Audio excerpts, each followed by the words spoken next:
Guys, আপনারা দেখতে পাচ্ছেন আমরা বুক ভরা বাওড়ে চলে এসেছি এবং চারপাশে সরিষা ক্ষেত, সুন্দর একটা পরিবেশ।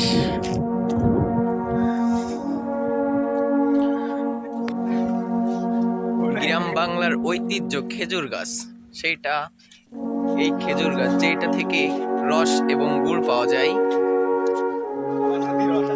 হ্যাঁ, সবার মনেই রস আছে এখন, উড়ু উড়ু রস। আপনারা রস খেতে চাইলে যশোরে চলে আসবেন। যশোরে খেজুর এবং রসের প্রচুর উৎপাদন।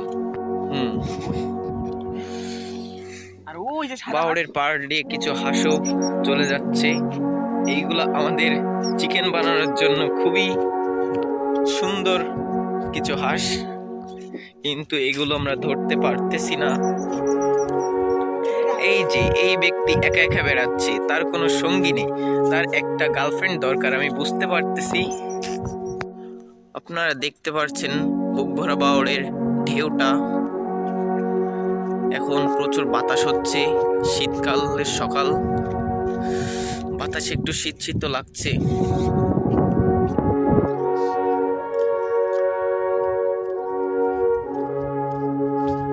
মনোরম প্রিয় একটা পরিবেশ সম্মত একটা জায়গা।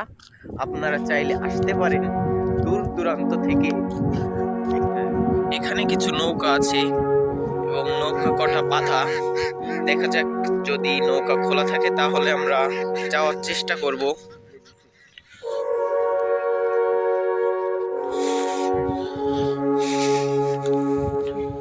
এখানে রশি দিয়ে নৌকা কয়টা বাঁধা আছে,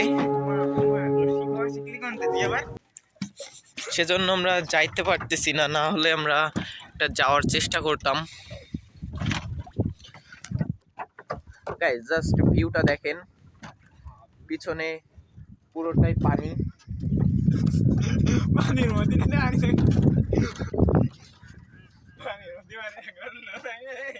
জাস্ট অসাম একটা ফিলিংস। শীতের মধ্যে এই বাওড়ের কোলে এসে হালকা হালকা বাতাস হচ্ছে এবং নৌকা কয়টা দোল খাচ্ছে, আবার আমরা কিছু একটু দোলা দিয়েও দিচ্ছি। সো আপনারা দেখেন নৌকা কয়টা দুলছে, পানিও দুলছে।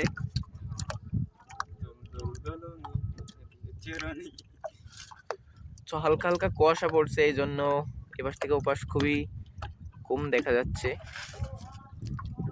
এই বুক ভরা বাওড়ে দেখতেছি মাছ ধরতেছে, চলেন আমরা আগে মাছ ধরা দেখে আসি।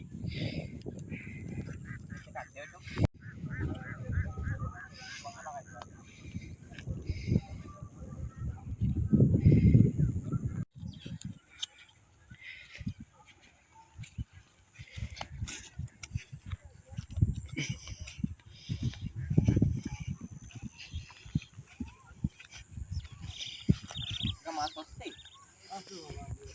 কি মাছ হচ্ছে?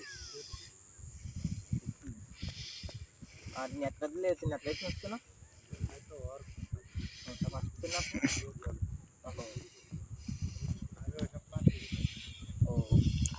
এই ঢেউ দিয়ে আরো মাছ মানে তেমন একটা ভালো হচ্ছে।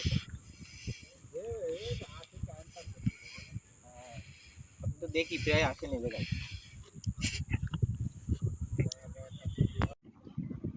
শ্যাওলা রয়েছে লম্বা লম্বা।